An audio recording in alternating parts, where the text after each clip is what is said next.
ఓం నమ శివాయ. శ్రీశైల మల్లికార్జున మేడారం సమ్మక్క సారక్క చిలుకూరు బాలాజీ స్వామి. ఓం నమ శివాయ. గోపురం టీవీ చూసే వాళ్ళ ప్రేక్షకులందరికీ నమస్కారం. చిలుక శాస్త్రం అంటే ఆ కాలంలో ఉంది, ఇప్పుడు గుడుక ఉంది, ఇక ముందు గుడుక నడుస్తుంది. చిలుక జోషం అంటే నిజముందండి, నమ్మండి, వినండి. నా పేరు రామ్ శాస్త్రి. జూన్ నెల 8 నుంచి 14 తారీఖు వరకు 12 రాశుల మీద ఏ రాశి మీద గురుబలం ఎంత ఉంది, ఏ రాశి మీద శని బలం ఎంత ఉంది, మంచి ఎంత చెడు ఎంత చెప్తా వినండి. చిలకమ్మ, కర్కట రాశి వాళ్ళ జ్యోతిషం, కర్కట రాశి వాళ్ళ భవిష్యవాణి, కర్కట రాశి వాళ్ళ గణితవాణి. చిలక వావ్. కర్కట రాశి వాళ్ళకి సాక్షాత్తంగా చిలుకూరు బాలాజీ దేవుడు. చిలుకూరు బాలాజీ దేవుని దగ్గర వెళ్ళి స్వామివారికి నమస్కారం చేసి వచ్చిన వాళ్ళకి నిజంగానే ఉన్న దరిద్రం అంతా పోతుంది.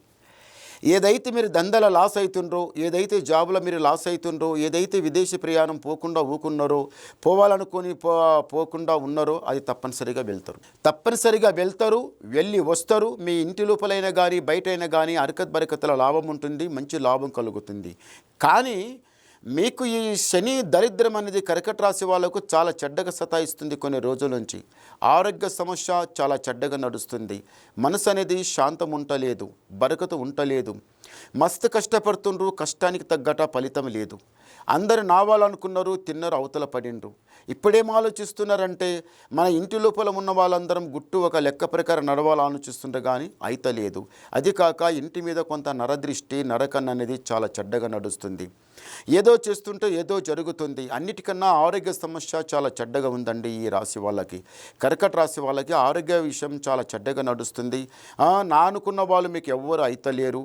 ఒకప్పుడు మీరు మీ పెద్దలు గుడుక నలుగురికి సాయపడ్డవాళ్ళు, మీరు గుడుక నలుగురికి సాయం చేసిన వాళ్ళు, ఇప్పుడు మీ చెయ్యి ఖాళీగా అయిపోయింది, మనసు శాంతం ఉండలేదు. అసలు ఇప్పుడు మాకు పైమెట్టు లెక్కేది ఉందా లేదా, రాజా బతుకు నడిచేది ఉందా లేదా అని ఎన్నో రకాలుగా మీరు ఆలోచిస్తున్నారు. మీ అనుకున్న ఎన్నో రకాలు ఆలోచిస్తున్నారు. అన్ని రకాల లోపల గుడుక మీకు మంచి జరిగే యోగం గుడుక ఉంది. కానీ ఇంతవరకు ప్రేమించి పెళ్లి చేసుకుందాం అనుకున్న వాళ్ళు, దూరమైన వాళ్ళు గుడుక వాళ్ళ జంట కలుస్తుంది. భార్యాభర్తల బంధం బాగుంటుంది. అన్నతమ్ముల అనుబంధం గుడుక చాలా బాగుంటుంది. ఎవరి మాట మీరు కాదనరు, ఎవరికి మీరు మోసం చేసే ఆ లెక్క అయితే మీ దగ్గర లేదు. మంచి బుద్ధి, మంచి జ్ఞానం చాలా బాగుంది. కానీ ఈసారి మాత్రం మీరు ఆ సాక్షాత్తంగా భద్రాది వాసుడు, భద్రాచలం సీతారాముల కళ్యాణం అయిపోయిందండి. ఆ స్వామివారి దర్శనం చేసుకొని రండి. భద్రాచలం చాలా పుణ్యక్షేత్రం. ఒకసారి మీరు పోయి రండి, మీకు చాలా మంచి జరుగుతుంది. ఒక్కొక్క మెట్టు లెక్కే అవకాశం గుడుక ఉంది. ఉన్న దరిద్రం అంతా వెళ్ళిపోయే టైం గుడుక ఉన్నది. ఇంతవరకు దరిద్రం మస్తు సతాయించింది, ఇప్పుడేం సతాయించదు. కానీ ఏమంటే మీరు దేవ ధ్యానములా నడవాలి, భగవంతుని ధ్యానములా నడవాలి. భగవంతుని ధ్యానం లేకుండా మనకి ఎంతో తెలుస్తుంది కదా. డబ్బు ఉంది, ధనం ఉంది, దిర్వం ఉంది, బలం ఉంది, మాట ఉంది, అన్న దగ్గర అన్నీ ఉన్నాయి, నాకేం తక్కువమని ఆ భగవంతుని ధ్యానం మరిచిపోతే చిక్కుల పడతారు, బాధపడతారు, నష్టపోతారు, కష్టపడతారు. అది బాగుండదు. ఒకసారి గవ్వలేద్దాం.